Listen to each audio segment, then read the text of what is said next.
Welcome back to a casted game of Age of Mythology Retold. We have two of the best players from the Age of Empires 4 scene facing off here today. 3DB going to be playing the Atlanteans, and not just the Atlanteans, he's playing Oranos, which is one of the lowest win rate civs right now out there on the ranked ladder. B going to be playing Oranos, and he's up against David Kim, who you guys also know as Puppypaw. And Puppypaw is going to be playing Poseidon here today. So we've got Atlanteans versus Greeks. The map is Oasis.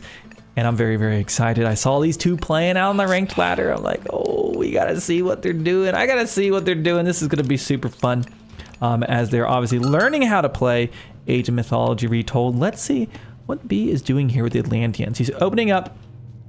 And this is a pretty standard Atlantean opening. I just posted my Kronos guide today on my YouTube channel. You can go check that, my Kronos beginner's guide. I've been having a lot of fun playing them despite being quite challenging. But pretty much with Atlanteans, you can start one food, one wood, one gold, and then just rally to food. This is what you can do in almost every single game. Your villagers do cost a little bit of wood, so keep that in mind. Now, since he is playing Oranos and we don't really see him a whole lot, let's take a second and just make sure you're up to date on all of his specialties. So his focus is on vision and mobility. Can build a sky passage each age. It's this building that you can build that you can teleport across the map if you use it and micro through it or escape, whatever you want to do. You can use the sky passages to travel. All units have +4 line of sight, and damaged enemy units remain visible for 25 seconds. Out of the gate, not a great based civ bonus. He also has shockwave to send enemies flying and can increase the speed of his infantry. So some of the bonuses for the civ right out of the beginning, you can be on the lookout for. And you see his oracles out here right now. They are generating favor as they scout, of course. As this aura gets bigger when they stand still, they generate a little bit more favor. Up against the Greeks, though, and the Greeks have been known to be the most oppressive Pantheon right now on the ranked ladder at the top.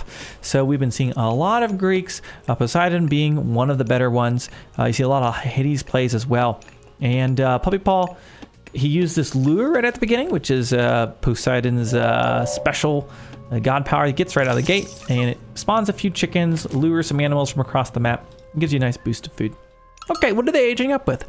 It is going to be a Hermes age up for Puppypaw, aka David Kim. And that's going to be giving him the Centaur as well as some upgrades for his cavalry. And we're going to see out of 3DB, it is going to be Oceanus, which will be the Titan of Water, focus on infantry. Being a Titan of Water on a desert map doesn't do a whole lot. I guess there's some water here in the middle. But particularly why he's picking that, there's some nice upgrades. My favorite, the Bite of the Shark upgrade. I'm going to go ahead and just show you that really quickly because it is one of the better Atlantean upgrades you can get. So if you play Gaia or you play Oranos, you can go up with Oceanus, and this Bite of the Shark right here provides your Myrmidons and Fanatics with serrated swords, increasing their attack and units they damage to continue bleeding over time. Now, what was that noise? That was a shockwave you just heard. He used it so his oracle could escape. Kind of a crazy use of shockwave, but he was able to send the scout flying and actually escape his oracle. So he deemed it necessary in order to pick up this relic. What relic is that? Villagers are cheaper, so whoa, that's going to be huge for the Atlanteans. You can see David Kim on the lookout for him. Age up is in, and here comes a Centaur across the map looking to hit a raid. Meanwhile, we've got some Atlantean villagers heading on to the southeast, actually right by the Centaur. A little bit lucky for them in this regard.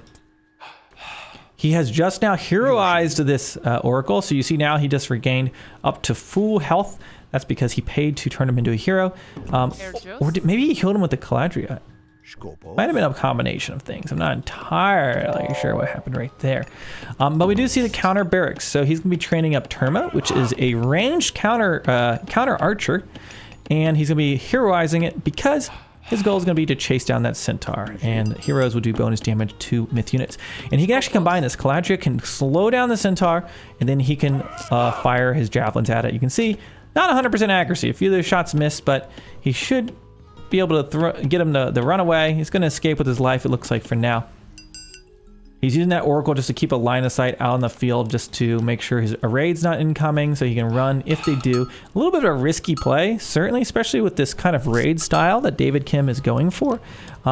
He could get into trouble with these villagers, but we do see the Greeks going to be expanding to a second town center behind this. David Kim right now building a settlement. Got one villager there praying at the temple for favor, and that will give him a little bit of a eco boost with the villagers. Now, I wonder if B will decide to go for this settlement or even for this back one. We'll have to see. Right now, kind of see how he's macroing. It almost looks like he's saving up for an age up. He's got a lot of food in the bank, a lot of gold. If he's trying to throw down a bunch of military production, you might expect some more villagers on wood. He might throw down one more building here, I could expect. But it's going to be an age up. I think we'll see a armory coming in or a market so he can go up to the next age is what I imagine is going to happen. Now, personally, I like playing Kronos, and I think the number one reason I like playing Kronos is you get 2 myth units with each age up, and you can time shift your buildings, and you can deconstruct enemy buildings. I love all of those specialties. This civilization doesn't quite appeal to me. Let me know if you're an Oranos main in the chat. What do you like about this god? What makes them tick for you? And that is going to be an armory, and B is going to be looking to age up to the heroic age. Right now, about 6 minutes, 40-ish seconds, and then a decent age up timing. So he'll be head up around 7:30. The tightness of sight, this is going to be Thea, and it's going to be focused on cavalry. So we give access to the Dryad and the Stymphalian bird. I like to call this the Stymphalian slammer. We're going to be seeing him coming out here with that bird and chasing David Kim down. He can fly right over that oasis and there in the middle. We do have a few villagers out here gathering from the giraffe and the gazelle. Keep an eye on that Greek macro. It looks like currently he is training up a lot of calf. We have 2x2 stable hippies being trained. So it looks like he's going to be committing to more units. But as his opponent hits the next age, we'll see if he suddenly starts saving up. I don't think really has a big enough force to push out quite yet. Spending a lot of his food, of course, on 2 villagers at a time. And we see that age up just about to pop. And here we have it. We have 2 military barracks. It looks like he is training up some... I like to see this. It's going to be the medium Contarius. So this is your cav for the Atlanteans. You don't get him till the 3rd age. But he's going to be going for raids, most certainly. There is that bird we talked about. Coming on out. See if we can track him. There he goes. Flying on over to the middle and does some nice attack from the air with the bladed feathers. Causes bleeding over time. So damage over time, a big thing in Age of Mythology.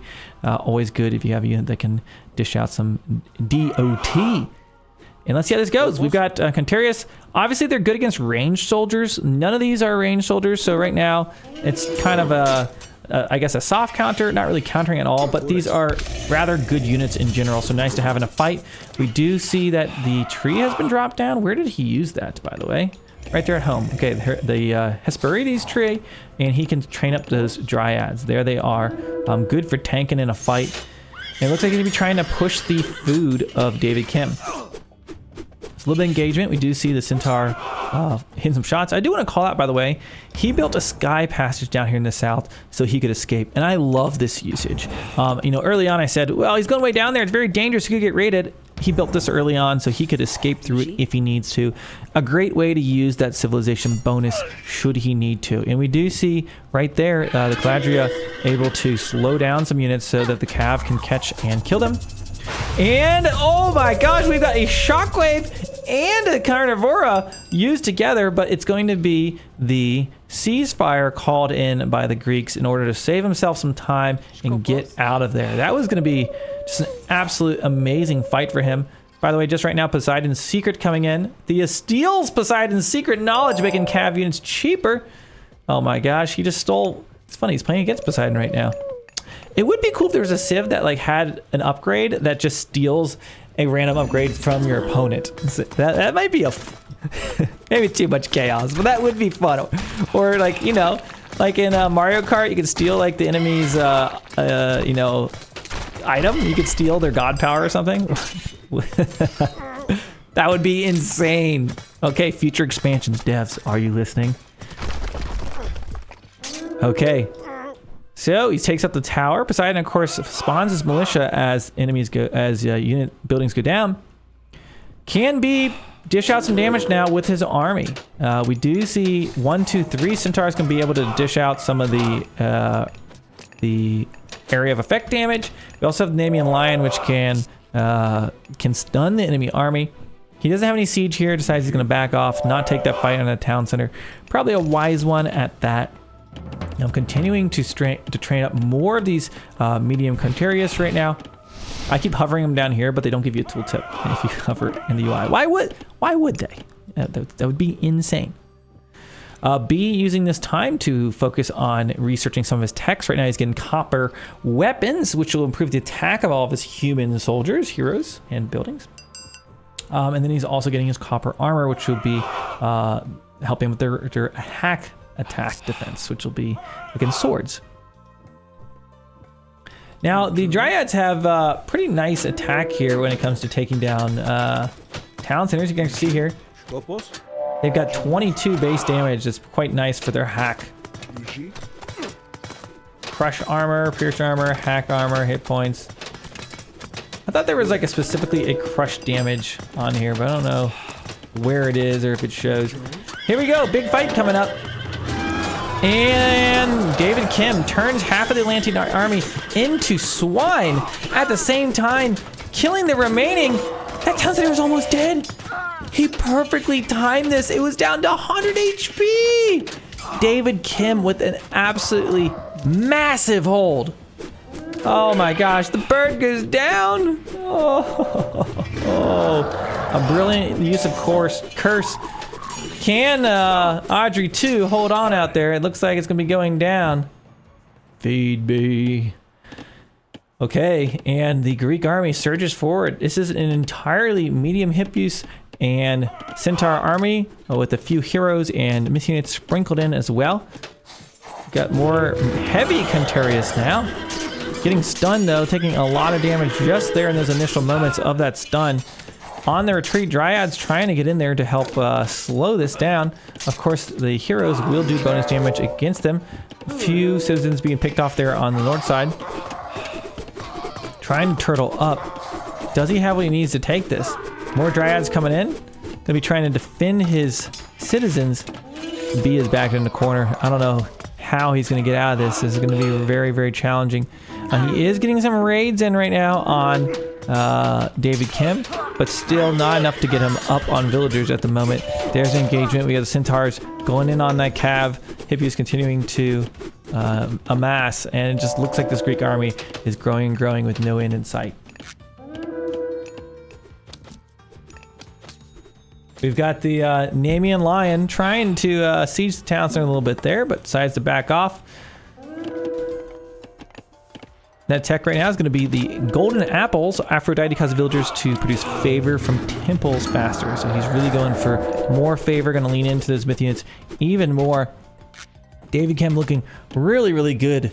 Good position right now as it stands. Do you see some more Dryads being trained up? He's trying to raid because that's about all he can really do right now. He doesn't have a standing army to take this. 20 versus 113 military pop. How can B turn this one around? Feel like his god powers he combined, right? He used Shockwave into Carnivora. Really ended up doing nothing thanks to the ceasefire, very well-timed ceasefire, and hasn't been able to really capitalize on an attack about since that moment. We've got Hippius coming in to take down the town center, and down it will be going, leaving the Atlantean settlers without a home, at least out here in the field. Can he amass an army large enough to take on the Greek forces? We do see a lot of villagers sitting around idle. He is building up a counter barracks, but there is a very large army marching on him right now. Ooh, that's gonna be a hard fight to take. Oh my gosh. Absolutely annihilates it. Look at that. The Nemean Lion with the stun. Gonna be too much for 3DB to take on today. David Kim absolutely dominating this performance. B playing a little bit off been a pick. Of course, we were looking at Oranos there. And, you know, thinking back about what happened, he went for the hunts out on the field. He played rather aggressive, basically, against a 2 TC build. And I think he just economically got a little bit behind. If you go 1 TC fast heroic, you need to capitalize by dishing out some damage early on in the heroic age. But since his attack got halted at the enemy TC, David Kim was pretty much able to waltz across the finish line. Hope you guys enjoyed this cast game of Age of Mythology Retold. I've been casting a few Atlantean games as well as many others here on the channel. You can go check out my Kronos guide. That is the previous video I uploaded. But until next time, thank you so much for watching. Hope you subscribe to the channel, and I'll see you in the next one.